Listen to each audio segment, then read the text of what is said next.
ganito pa rin ba kayo mag-login sa inyong mga GCash account? Yung kada open nyo, ay mano-mano nyo pa rin tinatype yung inyong mga 4-digit PIN. Alam nyo ba na meron ng feature si GCash para mapabilis at para maging secured na yung pag-login natin sa ating mga GCash account? Wow! So kung paano yan, ganito lang.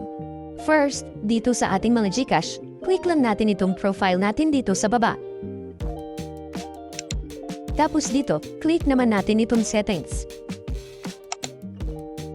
Then ayan, makikita na natin dito, itong biometrics login. Oo tama, makakapag-login na tayo gamit lamang ang ating mga fingerprints. So para i-enable ito, ay click na natin siya. Then i-toggle on lang natin ito.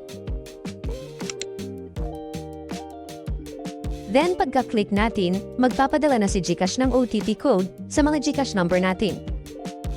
So ilagay lang natin dito yung 4 digits PIN. Then click submit.